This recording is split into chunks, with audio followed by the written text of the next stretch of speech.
Hi, everyone. Thank you so much for joining us today at the Super Summit. I am joined by Aviva Kafka and Norm Stewart, and we're going to be discussing a very important topic that I think all of us really find to be pertinent, especially now, which is staff and student mental health.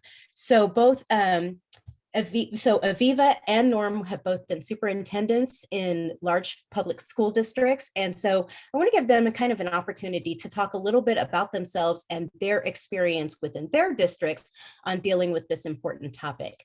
Aviva, I'm going to start with you, if you don't mind. So just tell us a little bit about yourself. Sure. Well, my name is Aviva Kafka. I'm the superintendent for the Hyde Park Central School District, and we're located in the Mid-Hudson Valley in New York State. Hyde Park is the home of Franklin Eleanor Roosevelt, for a reference point. And we're about an hour and a half from New York City on the east side of the Hudson. We serve 3,300 students in 6 school buildings. We have 50% free and reduced eligible population overall. I've been the superintendent for the past 2 years and an administrator in the district for over 21 years. So I could go into a little bit of mental health or wait for Norm. So let's go ahead and first off, that's amazing. That's again a large school district and a very impressive tenure. Thank you so much for that introduction. Norm, what about you?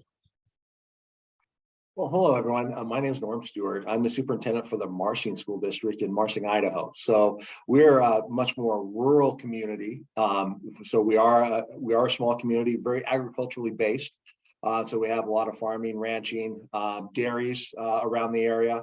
And so our school district being in a more rural setting, we've really tried to focus on how do we bring mental health opportunities in to our district. Because we're about 40 miles from Boise, Idaho. And so as far as a central point to understand where we're located at, but we have very limited resources actually in our community. And so we've really focused on trying to bring those resources into our community and into our students to help their lives be better, both just in their normal everyday life with their families, but then also educational. Awesome. Thank you so much for that. I can imagine some of the challenges you would have being so rural. I did want to also mention at this point that we were also going to be joined by Rob Price. And unfortunately, he was unable to join us today, but he does send his sincere apologies that he wasn't able to join. But as you guys know, sometimes duty calls and you just can't be with us. So we're going to move forward with both Aviva and Norm. So Norm, I'm going to start with you. You mentioned some of the challenges that you've had with staff and student mental health. Tell us a little bit about that.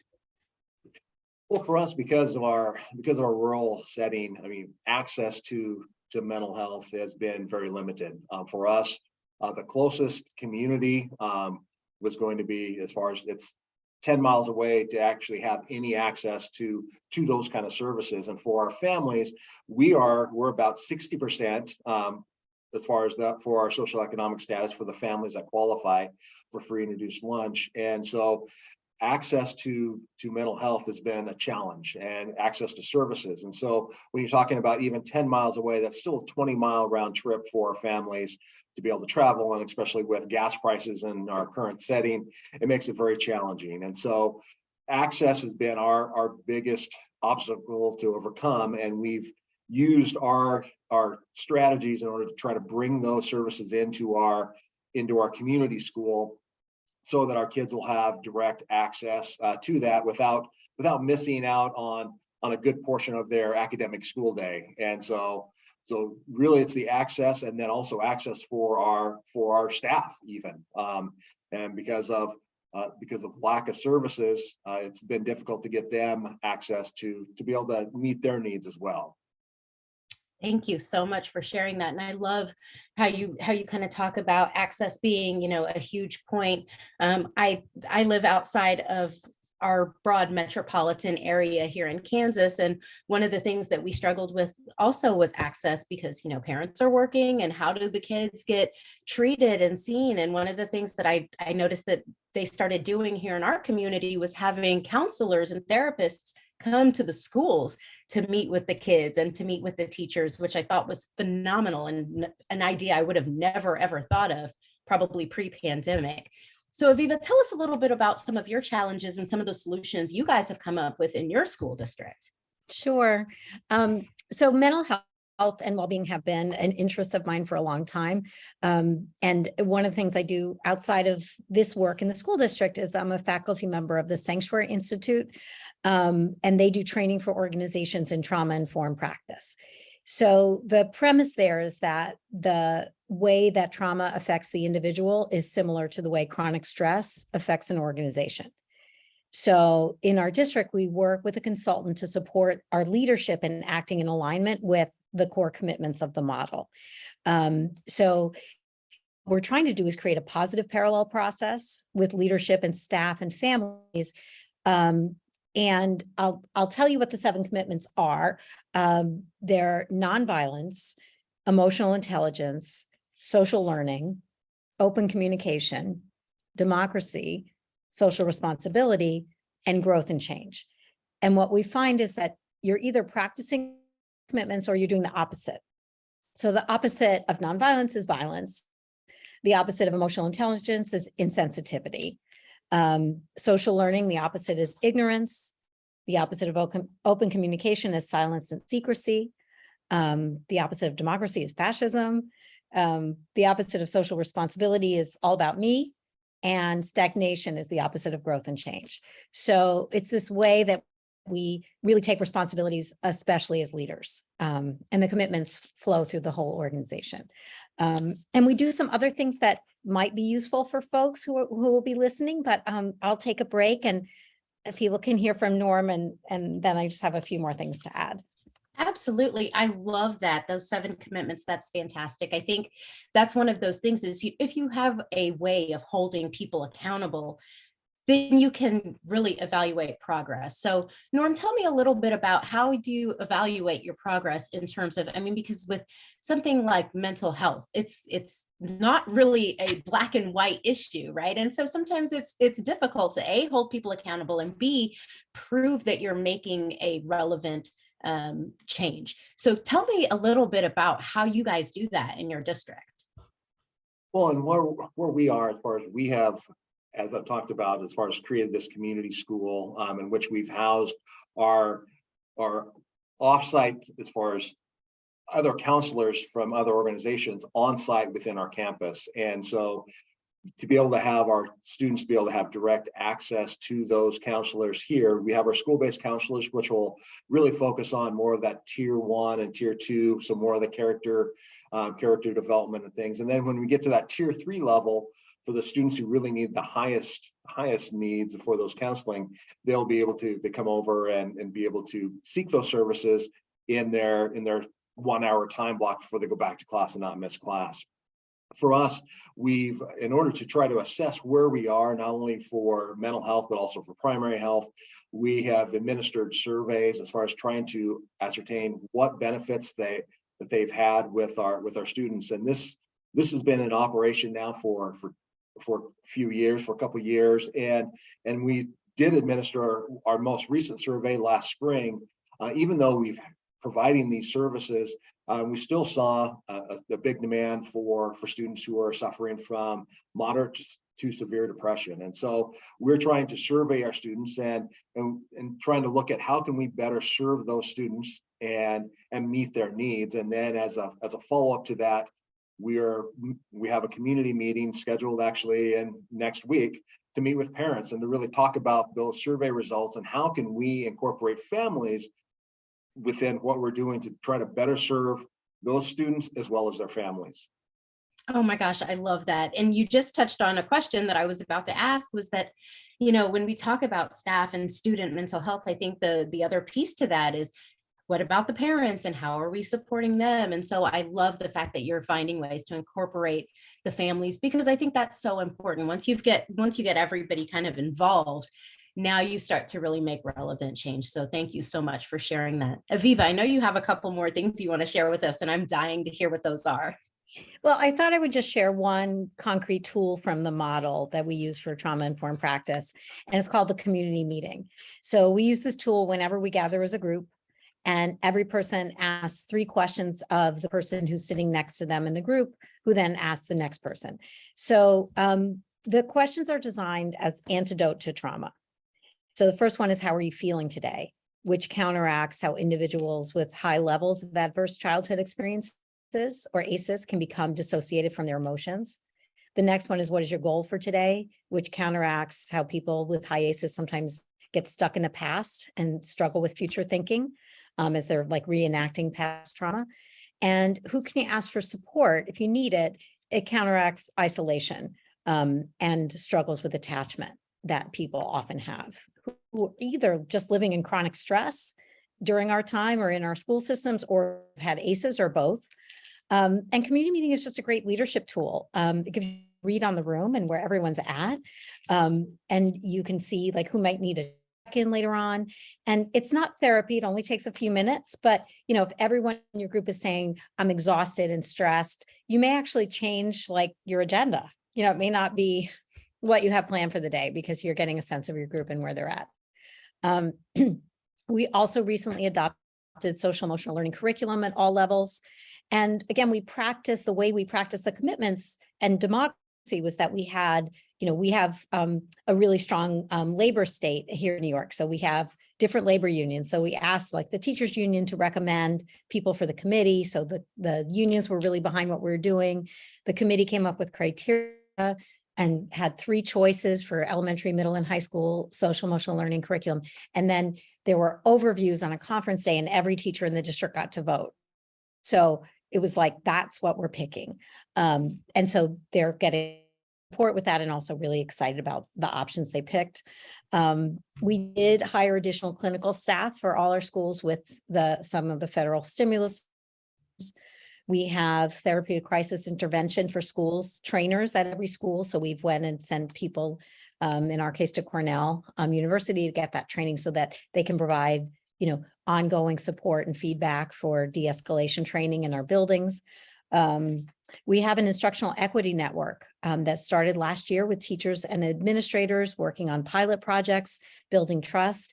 And we just met for the first time last Friday with students and parents and community members in our instructional equity, looking at those outcomes, and also paraprofessionals and board members. So a way that we're really practicing having buy-in from all these different folks. And last year, we just started implementing something around here called Bridges to Resilient Youth and Transition.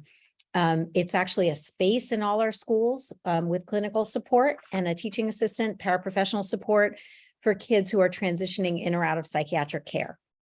So it's a way to be able to come back in the school for someone who may have school anxiety and get like tutoring in-house, but also start going back into class as soon as they're ready. Maybe it's only the 1 or 2 classes they want to start with, and then they gradually transition back.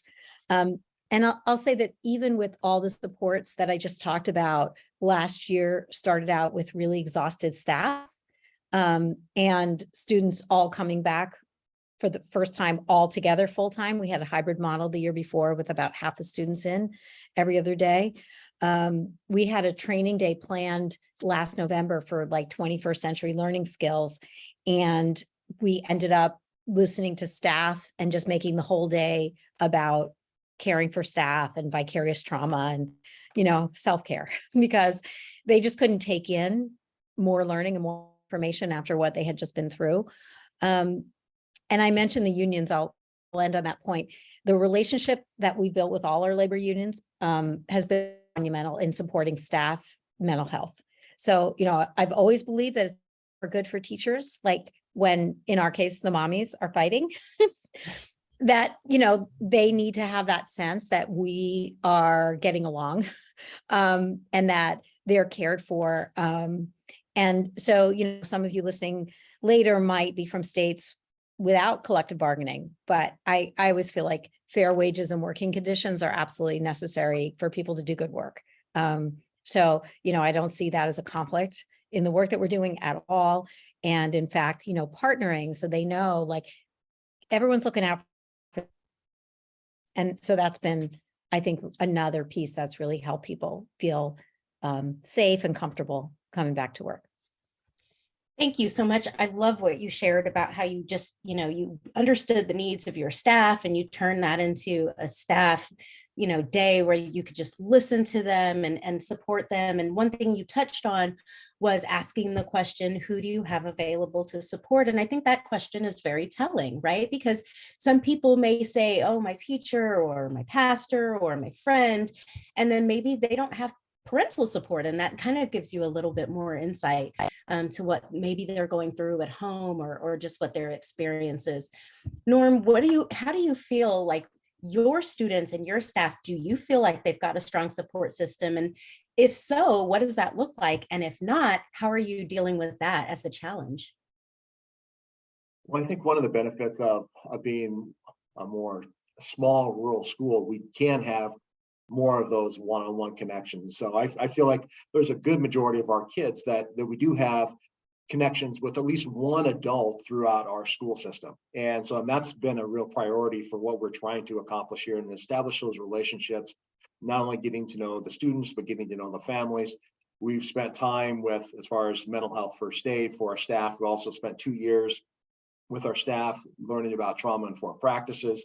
So trying to give a solid foundation to our staff to know that what they can do to try to relate to our students, and knowing that some of our students have specific trauma, that if they're misbehaving in class, for example, that's not because they want to misbehave, it's because there's something else that's potentially driving that behavior, and really trying to help our teachers understand that there are other influences outside that are impacting our students. And so really having those relationships are key with our students and their families overall. And so that is the benefit of having a small district as compared to a larger district, is really being able to get to know and have those personal interactions, and then be able to identify those students who may not have those connections and take a real proactive approach to try to find the right person who would be able to have that connection with that student, to help them adjust and to help them feel comfortable within the school setting.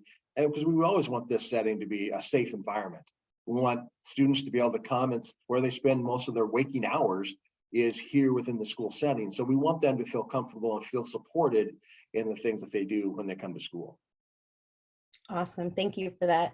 So a question that I have for both of you is, for the people who are listening in and they are just not sure where to go, right? They're starting maybe from ground zero and they don't have any sort of program in place or system in place.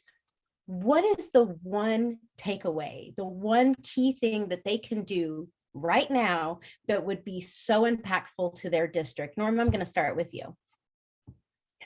Well, I guess for us, as far as probably trying to find, as far as you can find programs out there. For us, we use PBIS, and we also use Sources of Strength for suicide prevention, trying to relate and trying to provide those resources for our kids. But then we've also branched out and tried to establish partnerships with other service agencies to try to bring those services in, whether that's mental, emotional health, or even just some of the social services, to try to meet those needs. And so being able to establish those connections.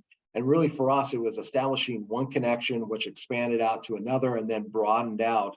And so if you can establish those partnerships, and I think really looking at what services do you have in your community, what could you bring into your school that would help your students and their families, because let's face it, if things are impacting the family, that's also going to impact the students. And so if you can find those services to bring in and make those connections, whether you're referring those families to that area or bringing them into your school, like we're trying to focus on, that's the place to start for us, as far as establishing the partnerships, establishing those connections with the kids to find out what is it that they need and how can we combine and merge the two. Perfect. Thank you so much. And Aviva, same question for you. Well, I mean, Norm did such a great job of answering that question. I don't have much to add. I mean, the only thing I'm thinking about is some of our best ideas came from our clinicians, our school psychologists, school social workers, our guidance counselors, because they're in the field, and some of them worked in private organizations prior or just live in the community and have a lot of connections. So, I would say that if people aren't sure where to go, that their own clinicians might have the best, advice for a starting place. Perfect. Thank you. We do have a question in the chat. This comes from Kimberly, who says, the stability and support of a home is so important for the children. Have you considered providing ongoing training or guidance for parents to help empower them to boost the student's self-confidence? Or have you experienced pushbacks on that? So let's start with Aviva. We have done some like parent university kinds of workshops for, either managing really challenging behavior at home. Certainly for families of children with autism, there's an annual training, but we're looking at really expanding that and finding ways to, engage more families and have more people either come to those trainings or us meet people where they are, because it's certainly an express need, and we do have some expertise on staff. Perfect. Thank you. Norm, what about you? And that's where we've reached out, and we have had like our Department of Health and Welfare come in and provide trainings specifically in regards to that, the mental health side of things, to try to help our parents relate to the students. And some of the things that we've really been experiencing is more of the suicide ideation, and how can we help parents understand more of those factors that are impacting our students. And then, as I talked earlier, conducting, as far as we're doing our survey debrief next Monday night, trying to meet with those parents.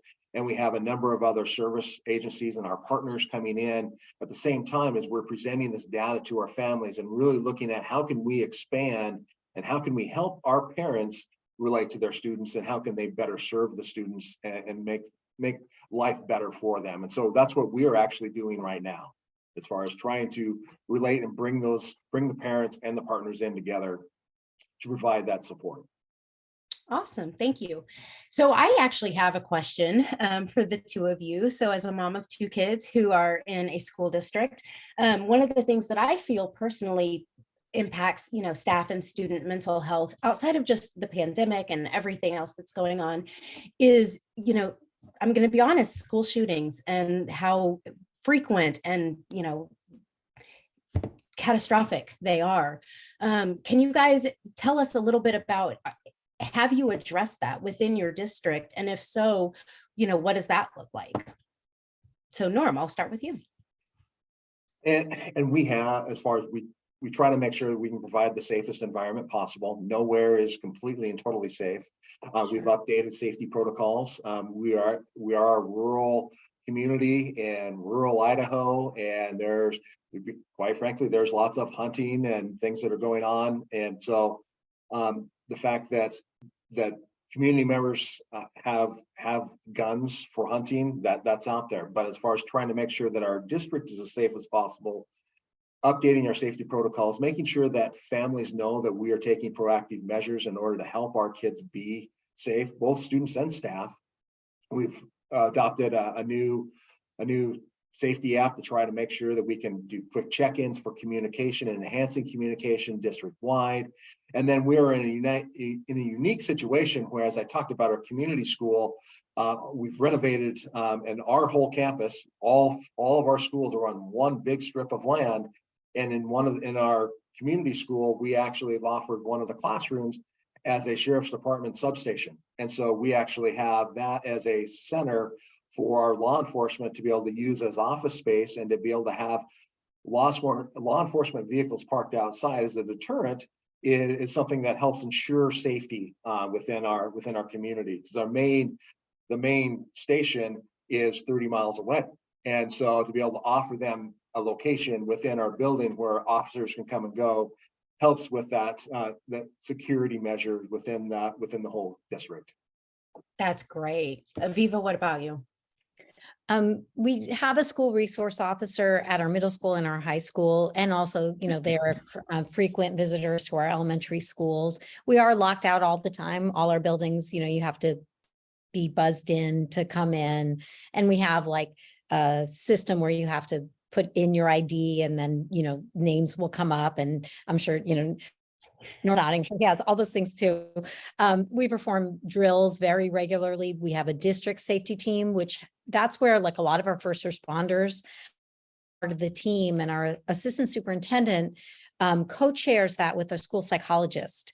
from the high school. And that's a really great partnership because we really think about safety and mental health together, not in a negative connotation, but just because that's all kinds of safety and wellness on this committee. And we look at that. So we have trained our clinicians. They know how to do at-risk kind of trainings for either for suicide or for safety and violence toward others. I think that helps make our staff and students feel safer, but we also don't spend a lot of time, like I know some places have done drills that are like try to be more realistic, like for school shooters, and we just don't think that it's helpful to traumatize, and nor doesn't either to traumatize kids in that way. You know, it's just a lockdown drill and then we're done. Thank you. That's great information. We do have another question in the chat. Have you used any software tools to help detect mental health problems before they arise or worsen? So let's see. Aviva, do you want to take that one? And then we'll turn it over to Norm before we close. Yeah. I think outside of the one that I mentioned, we don't currently have a software tool that we use for a universal screener, but there are the software tools that we use once we suspect that there might be an issue. Okay, thank you for that. Norm, what about you? And we really don't have any software tools that we use. We've administered, as you mentioned, the survey. We do have anonymous tip lines, both online as far as and through our phone systems, in case somebody is suspecting some sort of issue, and they can report that if, say, a friend is in crisis, or somebody else can report that. But as far as a regular software tool, we really don't. Okay, awesome. Thank you guys so much. This has been phenomenal. I just want to thank you guys again for joining us and answering all of the questions and giving us kind of that insight. I know this is a passion project for a lot of people. And so it really means a lot that you guys would take time away from your very busy schedules to give us a little bit of insight and, you know, just some practical takeaways on what everybody can do to help, you know, really support this important topic. With that, we can go ahead and close. And again, I want to thank you both for joining us today. Well, thank you. Thank you all. Thank you for the opportunity. Thank you. Have a great rest of your day. You too.